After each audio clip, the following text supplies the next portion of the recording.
What is that willingness again and again to look at ourselves in the mirror rather than placing our dissatisfaction or our frustration at our partner's feet?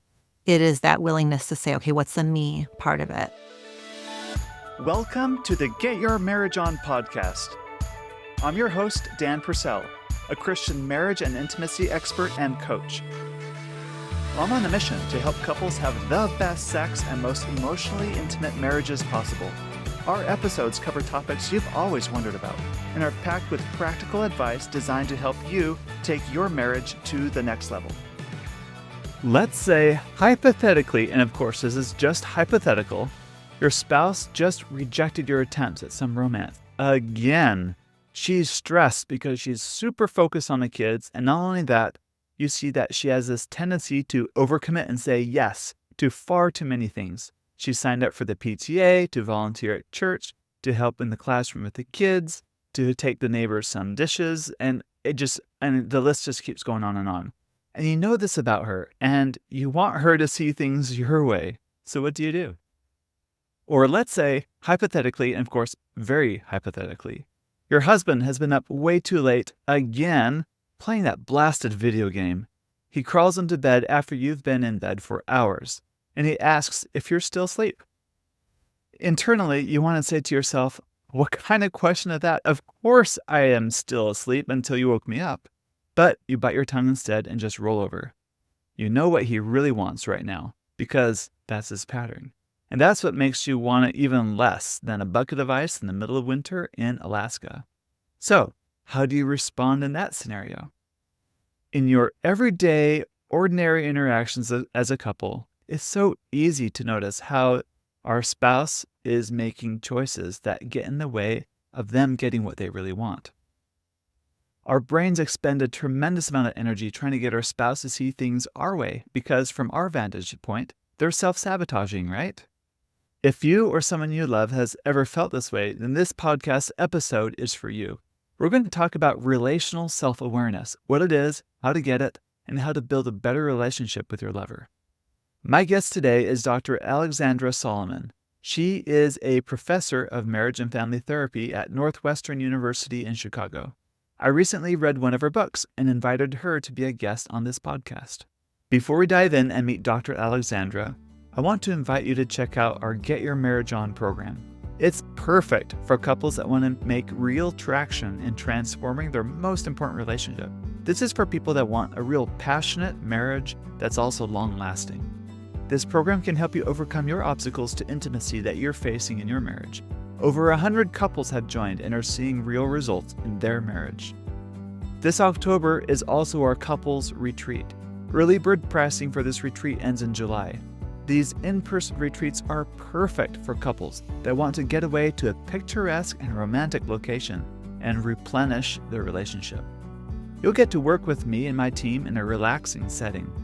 There's also a few videos of those that have attended our retreats in the past talking about what their experience was like on our website at getyourmarriageon.com that you'll want to check out. All right, and now let's go learn more about relational self-awareness. Alexandra, welcome to the Get Your Marriage On podcast. It's a delight to have you on today. Thank you. How are you? I'm great. Happy to be here with you. Thank you. Great. So I heard the story that you married the boy across the hall from you in the dorms. That's how you and your husband met. And it's been about 25 years. Tell me, in those 25 years, what are some of your most adrenaline-pumping experiences you've had? Maybe a time you got in trouble even. A time I got in trouble. I did. I married the boy across the hall. I met him about 5 minutes after our parents had dropped us off for college, but we didn't start dating right away. In fact, I'm nearly 6 feet tall, and I'm a very tall Christian gal who had never even met a Jewish person in my entire life, and he was and is about 5'8". And a Jewish boy. Mm-hmm. And in fact, a few weeks after school started, he came out of his dorm room. And we were just, at this point, buddies. And he came out of his dorm room wearing a suit and tie. And I was like, why are you so fancy? And he said, I'm going to services. And I was like, what do you mean services? And he said, it's Rosh Hashanah. And I was like, Russia what now? I'd never even heard of that. And so I not only did I marry the boy across the hall, but I also married the first Jewish person that I had met.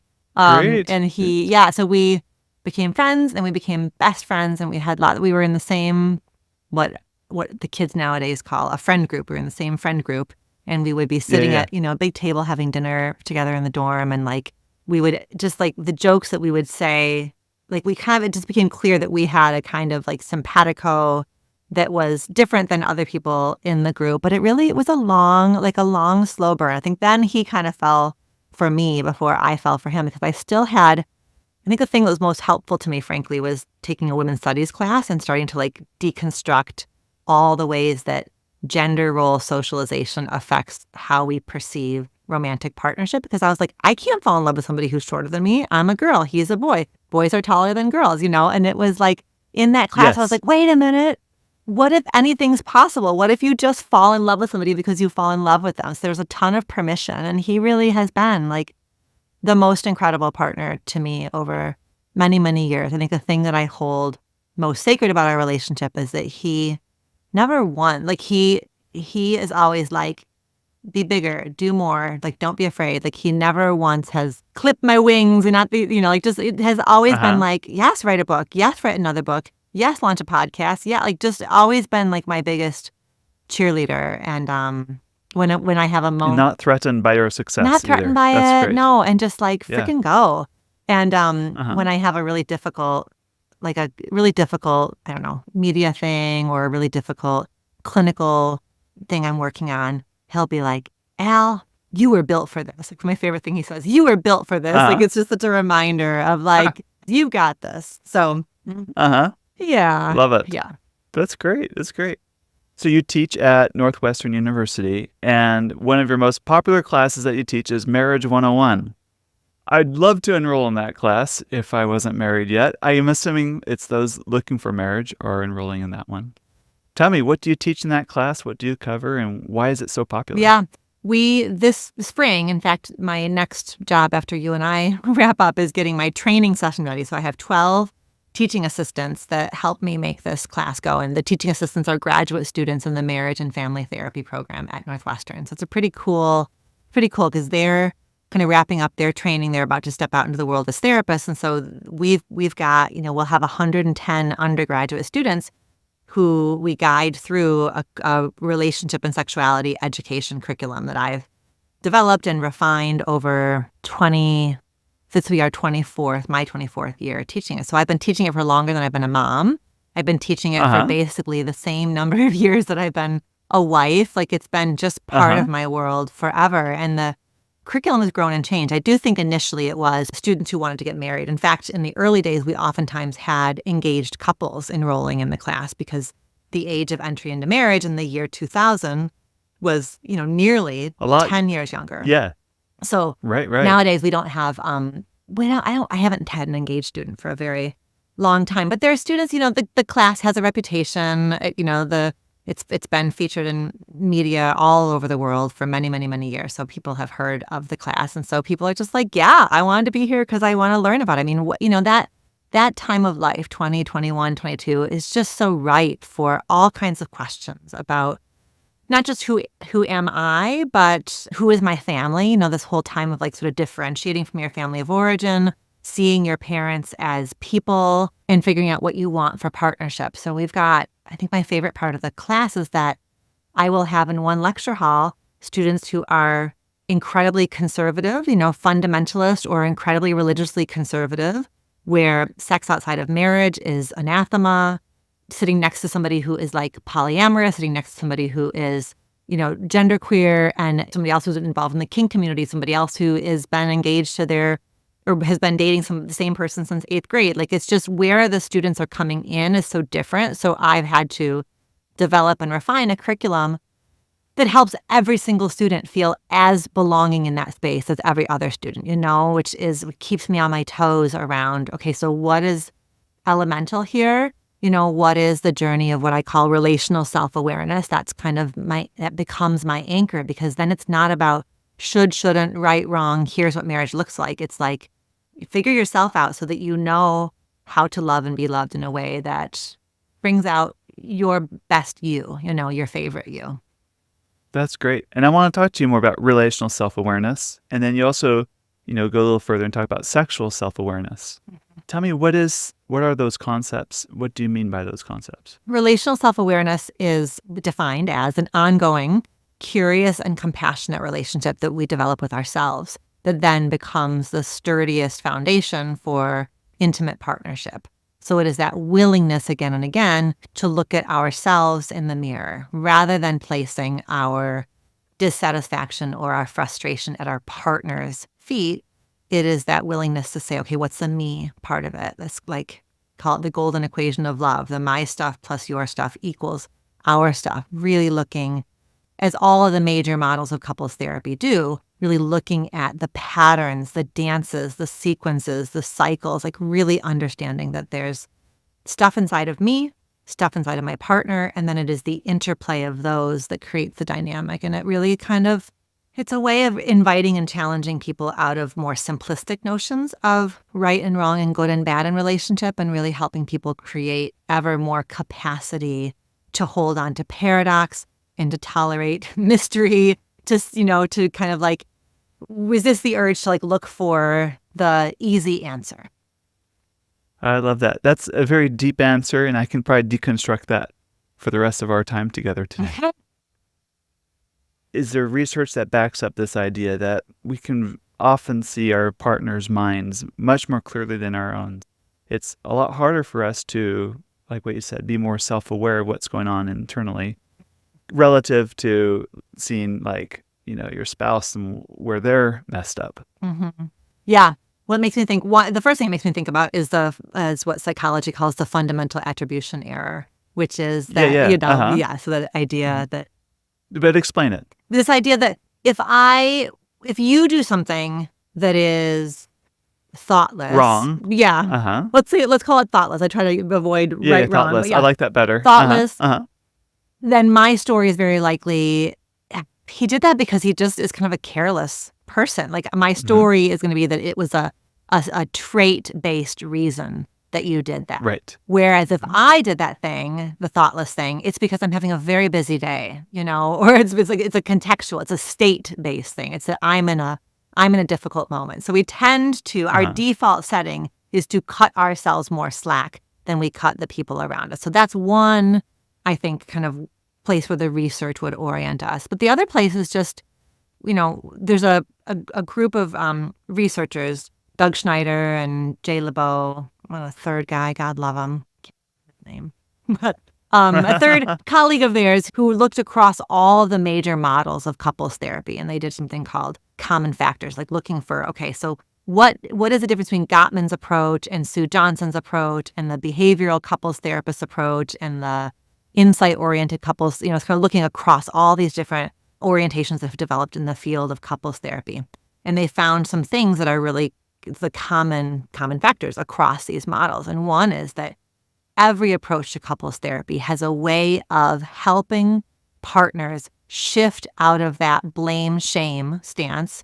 This happened either because I'm bad or because you're bad, and has a way of helping couples really start to see the bigger picture of the dynamics, that systemic thinking, really framing it in terms of patterns and cycles. So every approach has a way of doing that. And I think that's because our default tendency is just to say, yeah, but I only did that because you did that, or why'd you do that? Or what's wrong with you? Or men shouldn't do that. Or my friend said you shouldn't have done that. Or my therapist said you shouldn't have done that, Do you have a story from your own marriage or a couple that you worked with where they experienced that very thing?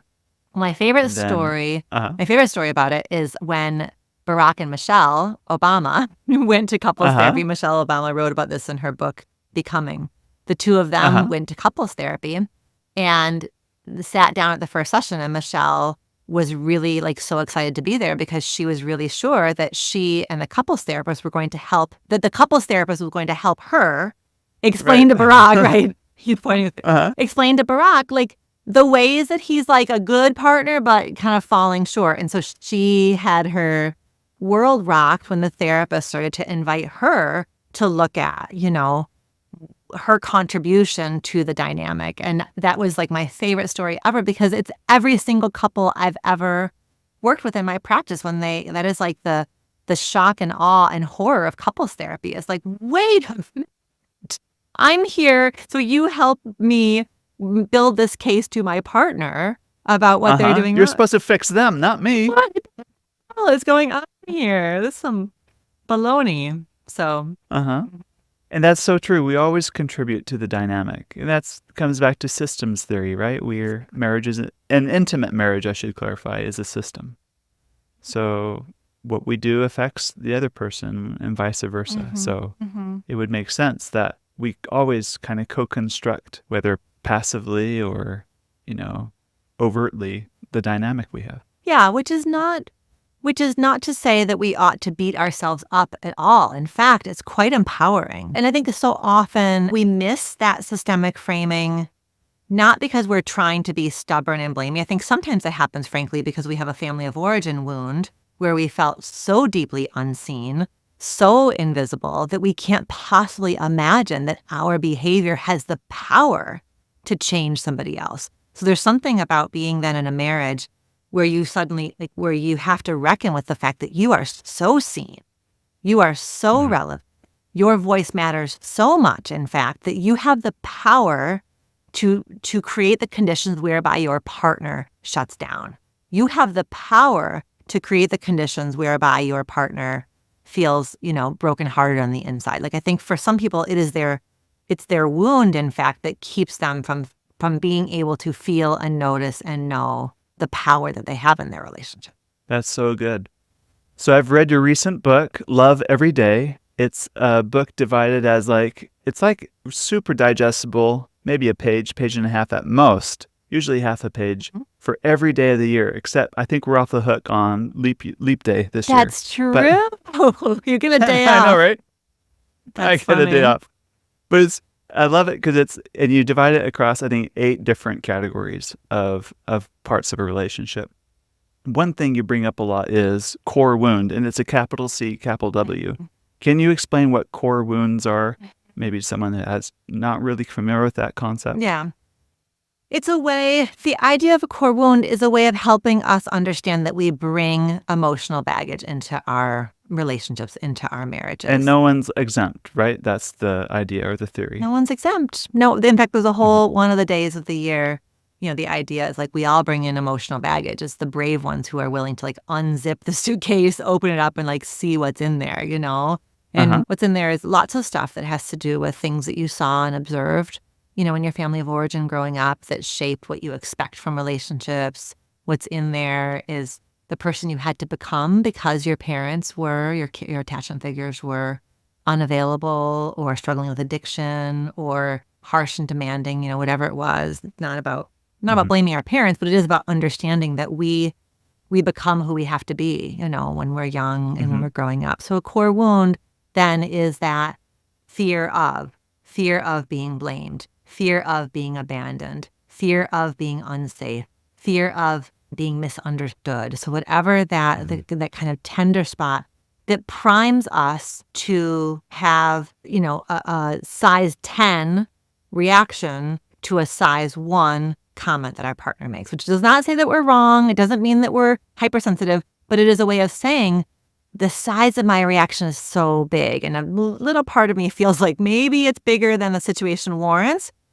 But rather than shaming myself for having a big reaction, or rather than blaming my partner for doing that thing in the first place, let me get curious about the way in which this moment might be triggered in part by my partner's behavior, but also in part by a tender spot that I developed long before I even knew my partner. The ways in which there's an echo or a resonance. As you're talking, I couldn't help but think of my list of quote unquote core wounds, I guess, where I overreact probably a 10, on a scale 1 to 10, a 10 reaction to something that could otherwise be just a 1 or a 2. Do you want to say it out loud? Yeah, let me think about it for a bit. Like any marriage, I have gridlock issues in my relationship. Areas where, for example, my wife wants something and I don't, and we can't have both. That's like a gridlock issue. And often I think part of it's because I'm still immature in the way I'm responding to what it is that I don't want in that. So it's awareness of, oh yeah, that's probably from understanding.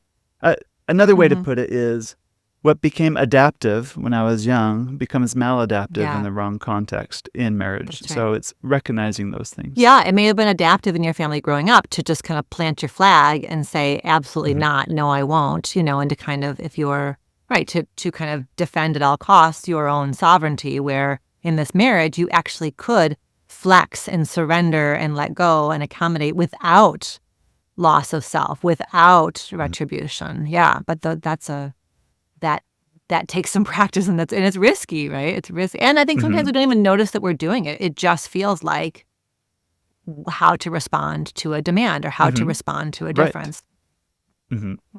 And I think about, like, I'm in a Facebook group. I'm in a few, but with other men, we're like marriage help type ideas. I love that. And we're all just peers in this group. And it's so easy to fixate on, oh, well, of course I'm right. Like, my spouse is the one that has it wrong. Yeah.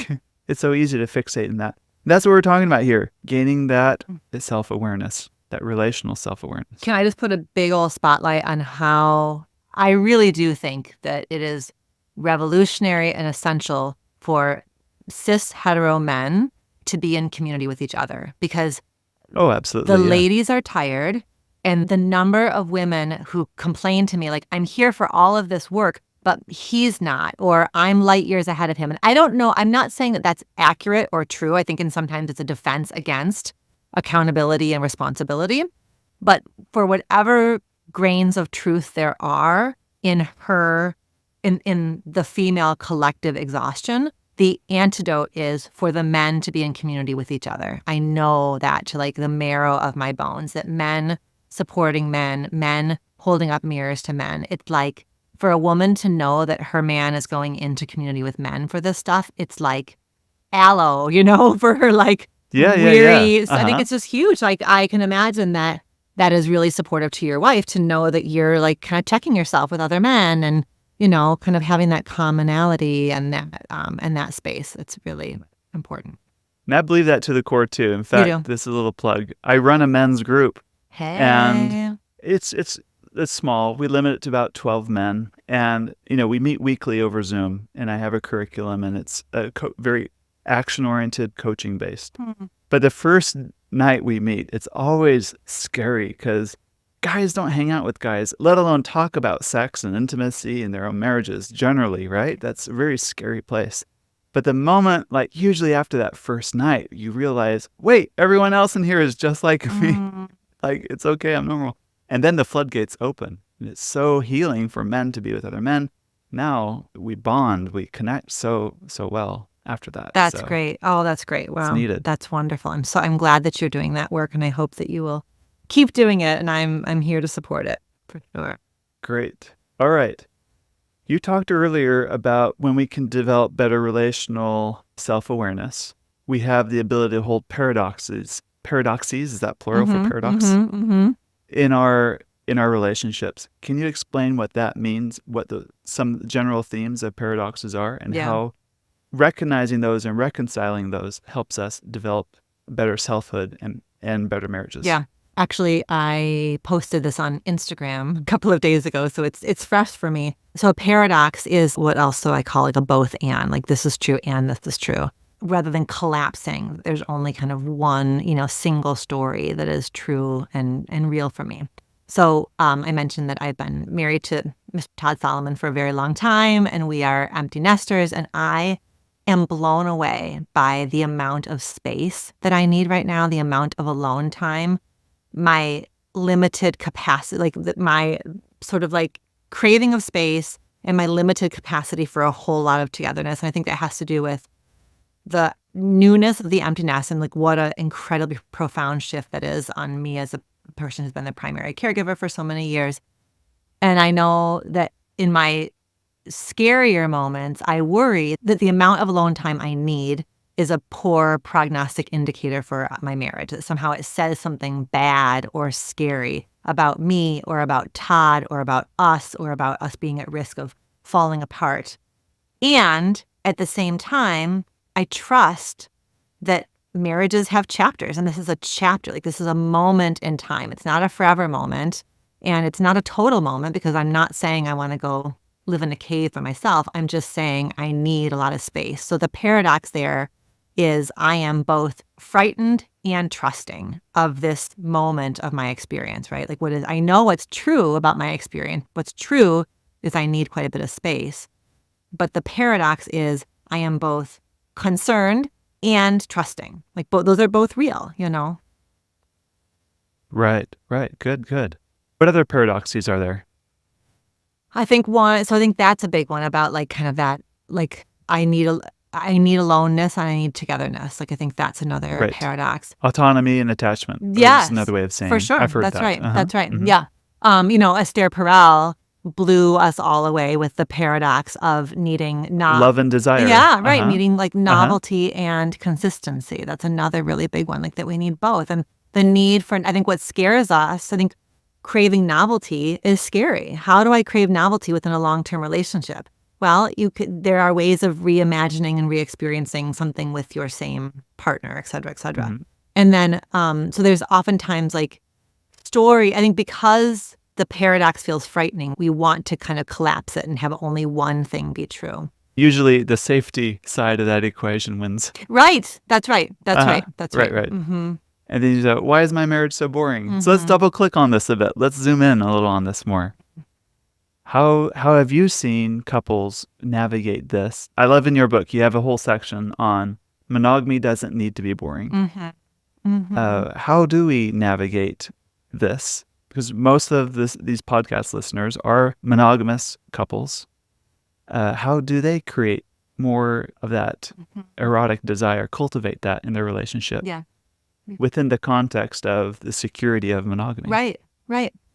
I do. I mean, I think some of it is like creating a relationship where you can step away from each other and have experiences that are separate, have travel that is separate, have community, have friend experiences that are separate, like being able to step away, because then that's not a new experience with your partner necessarily, but it's a new experience of yourself. It's a restorative experience of yourself. It's an enlivening experience of yourself that then allows you to return home to your partner with fresh stories to tell, with a fresh kind of experience of yourself, because you experienced yourself in this context. And so you bring home, a little bit of an elevated, energized version of yourself. I think that's one of the key ones. And then it also is for couples to create, to put themselves together in some novel experiences or growth promoting experiences or learning experiences together. I think travel is an easy one. I think travel is a really actually wonderful one. Like that whole idea of seeing something new